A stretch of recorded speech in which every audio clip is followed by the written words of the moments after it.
Welcome to Currents Up Close, and another in a program about education in Cedar Falls. And it's a great time to welcome our guest, Dr. Andy Pattee, Superintendent of Schools.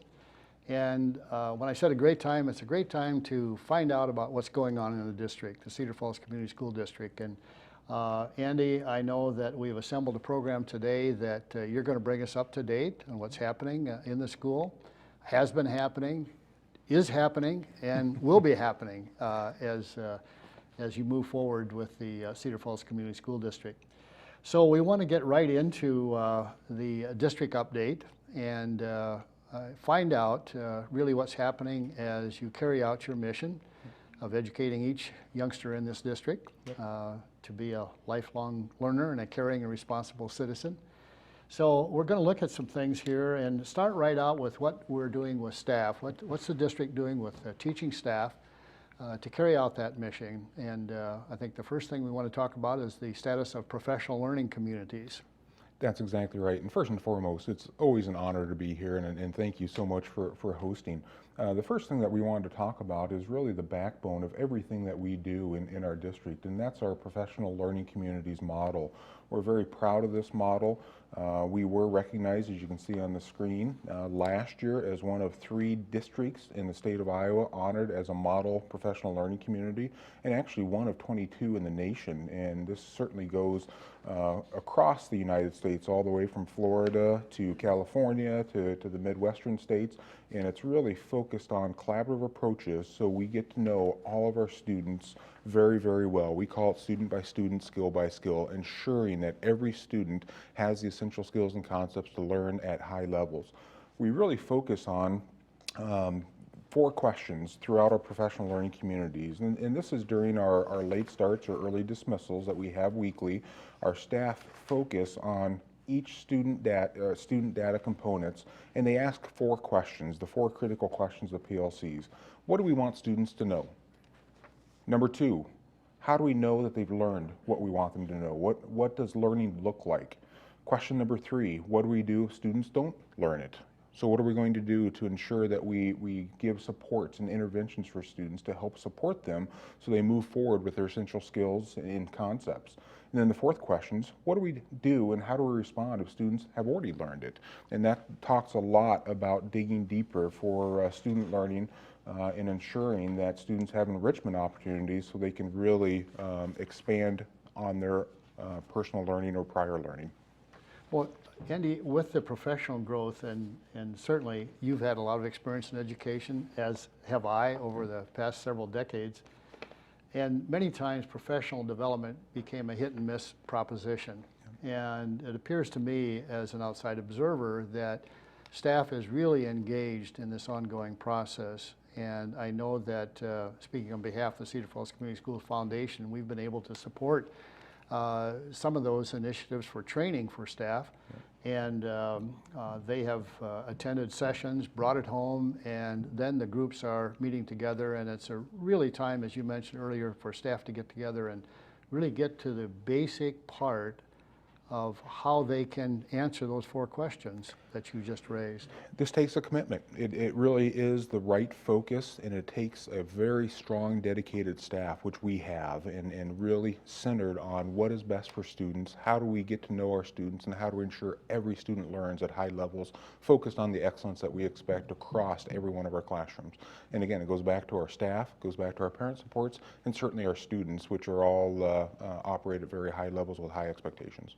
Great. Well, we then move in with professional development into some things that we need to have an update. We've done programs on technology and the digital age that we're in.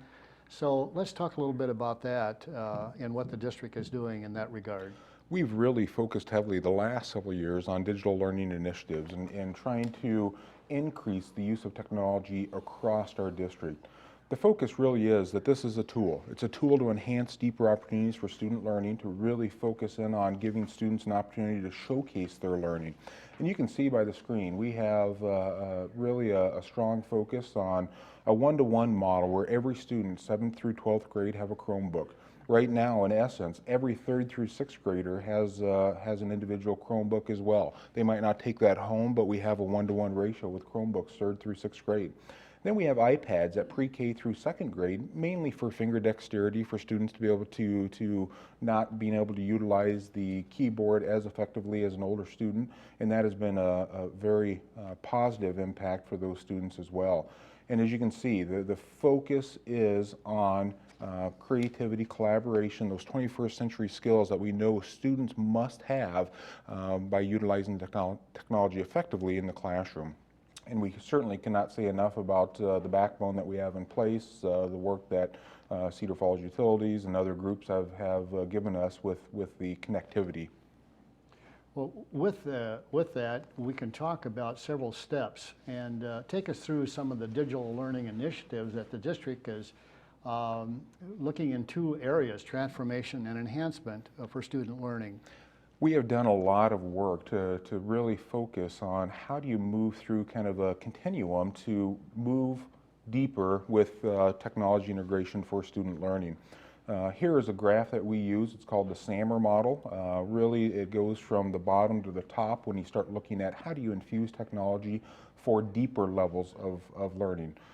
Substitution is that basic level, and it's certainly using technology just as a replacement tool for something you could do paper and pencil. We really try to focus in on redefinition. How do you take technology and do something for student learning that you could not do if technology was not present? And that's truly the transformation of what technology can allow and can provide in the classroom. Now, we try to track this data in multiple ways. We have instructional practices inventory with technology. Is technology being utilized in classrooms effectively and with high levels of engagement rigor? We look at focus groups and really sit down with groups of students and staff to ask questions to find out how it's being utilized. And then we also have surveys that we utilize quite often throughout the year to look at how it's redefining some of the work in our classrooms and certainly impacting student learning in a positive way. Well, back Dr. Andy Pattee, Superintendent of Schools, you mentioned about the Chromebooks at the various grade levels and the iPads as well at the early grade levels.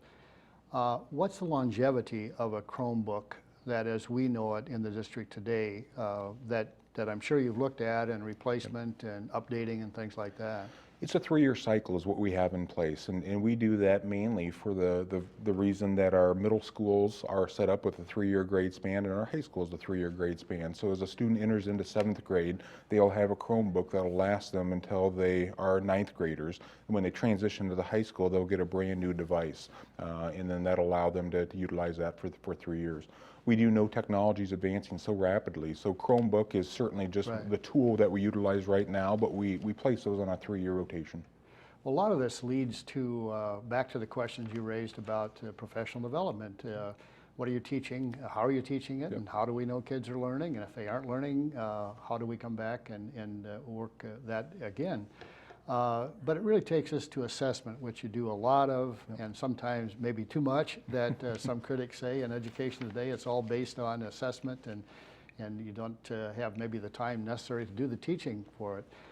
But one indicators on an update that we look at each year would be American College Testing, ACT test results, which we have close to about 70% of our seniors take, our juniors and seniors take that each year.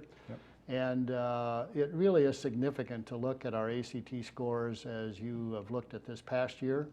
On our left on the chart, obviously you've got national averages, state averages, and then that red on the right for CF school colors would be that exemplary 24.5. And if my memory is correct, we've got slides I think later on that this is the all-time high that we've had in Cedar Falls.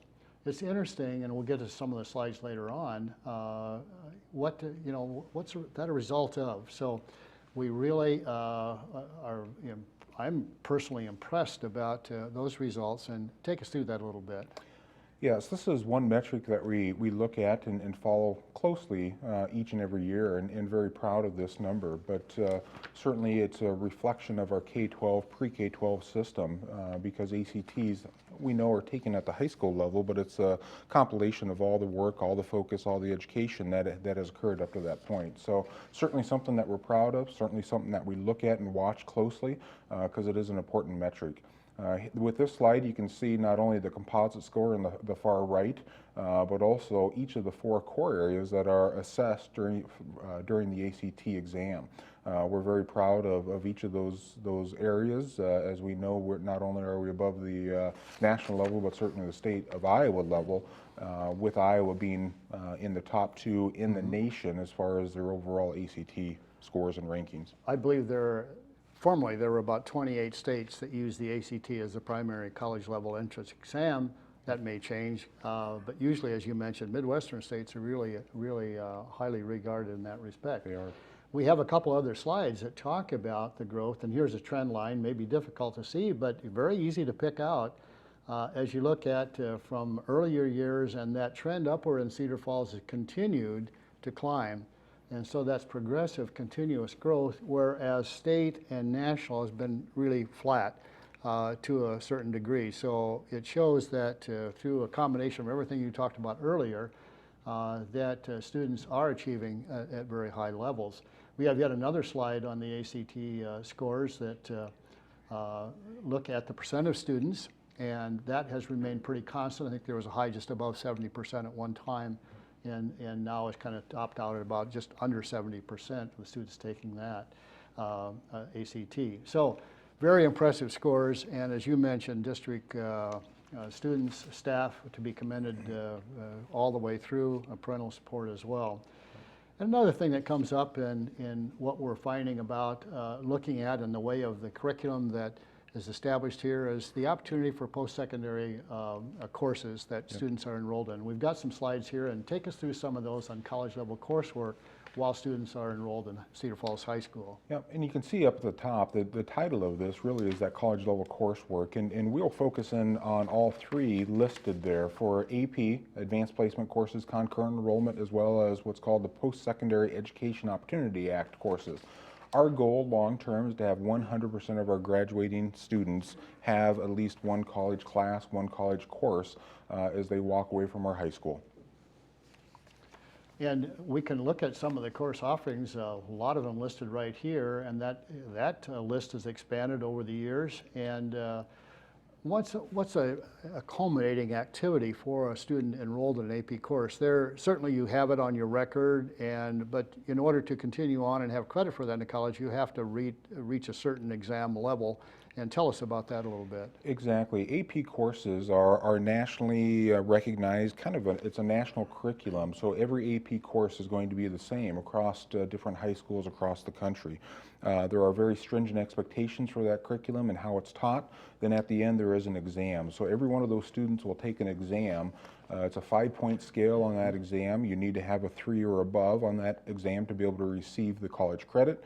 You can see here just of the AP courses and AP classes for students taking that exam, roughly about 90% of our students have that 3 or above, where you can see then the state and the global average, because this is something that is recognized not only nationally but internationally, where those rankings are at. So we're well above those and certainly proud of some of those, that data component as well.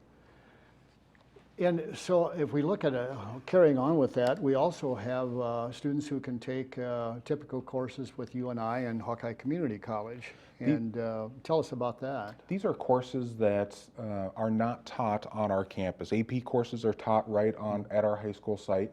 PSEOs are opportunities for students to have a deeper opportunity, a deeper sequence of courses within the curriculum area. So students will go to UNI, go to Hawkeye to take these courses. So these are typical courses that some of our students have taken, do take on an annual basis. Well, that's very interesting, and this will bring us to a break in our program at this time. When we return, we'll continue on with an update of Cedar Falls Community Schools.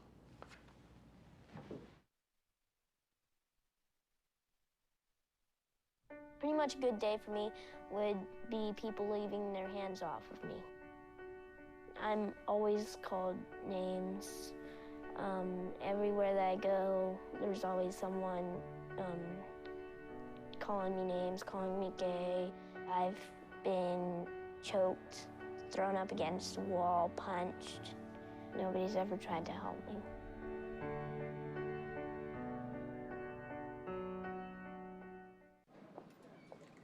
Hi, May I please have an application?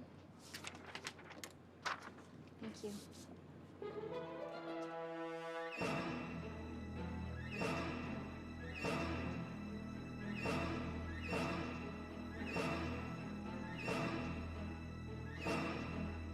Skip the drama.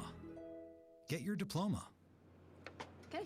Take that first step towards a better future. Find free adult education classes at finishyourdiploma.org.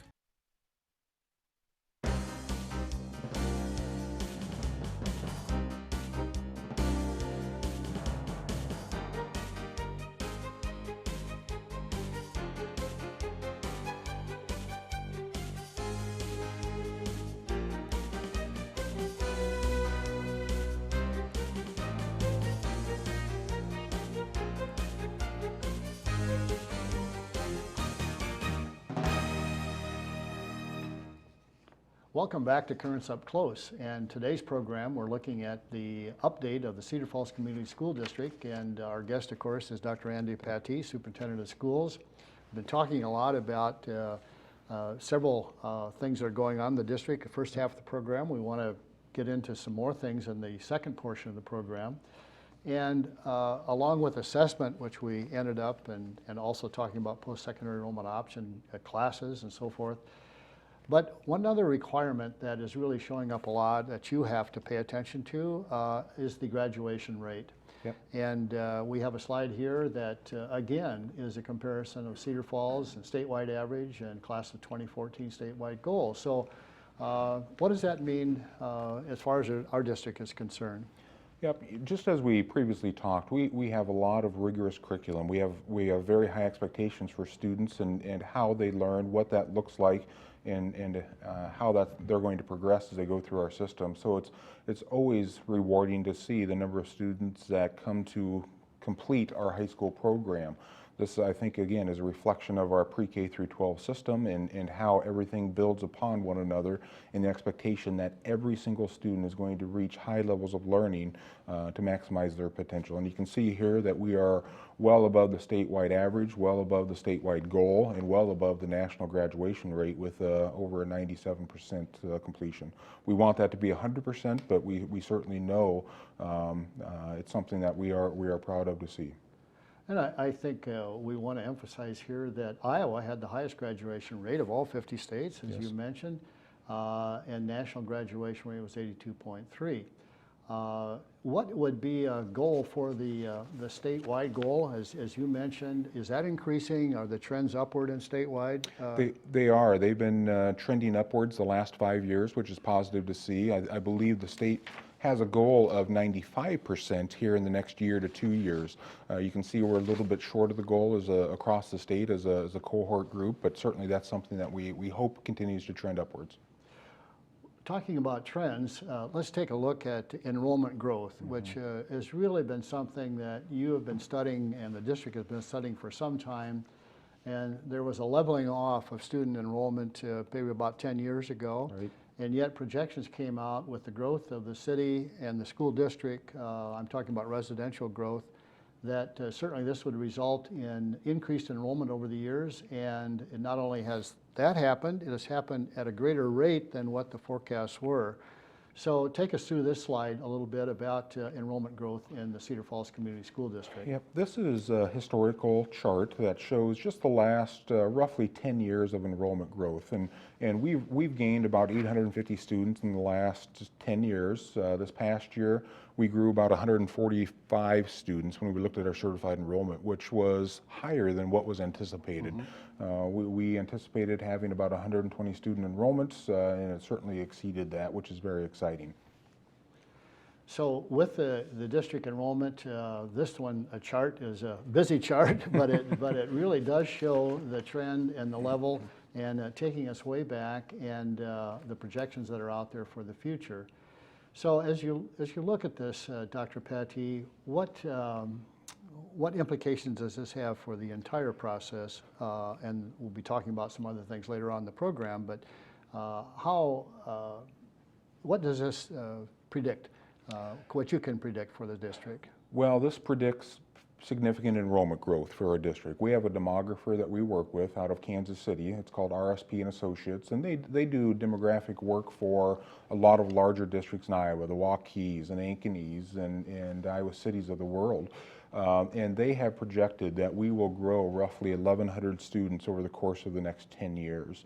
That has been reflective of the historical growth we've had the last 10 years. A lot of the growth is going to occur at the elementary level with impact at the secondary level as we continue into the future as those students age. But it's very significant when you look at potentially 1,100 additional students in the next 10 years above and beyond what we currently have. RSP has done studies for us starting in 2008, another study in 2012, and those studies have been very accurate based on what their projections show. Well, it's interesting also, this chart does show us, and for those who have lived in the community for some time, it takes us back to the post-World War II enrollment growth, which really, the community grew, and likewise the Cedar Falls Community School District grew with the number of students. Yep. And so we're looking at projections, and we're facing the fact that we'll probably be at that peak enrollment in the time that you mentioned as well. Well, other new things that are going on in the district that you're examining and looking at, Dr. Pattee, would be the CAPS program. Right. And explain to our viewers what's happening with this CAPS program, Center for Advanced Professional Studies. A big title, a big acronym, but what does it boil down to for the students of the Cedar Falls Community School District? We're extremely excited about the CAPS program. And again, this is it's a model that came out of, in fact, a suburb of Kansas City called Blue Valley, Kansas. They've had a CAPS program for about 7 years. Waukee Community School District started a CAPS program this past year. They're in now their second year, and it's a great opportunity for students. I know the next slide talks a little bit about the process that we've gone through to really start going through how do we initiate this, how do we start this program.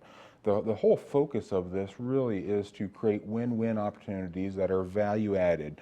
And value added means simply there's going to be a benefit directly to business and industries with students that are going to be partnering with those business and industries to help focus on some of their goals, some of their projects, and to be able to provide that project or product at the end of students working with that business that will be beneficial directly to that business and or industry.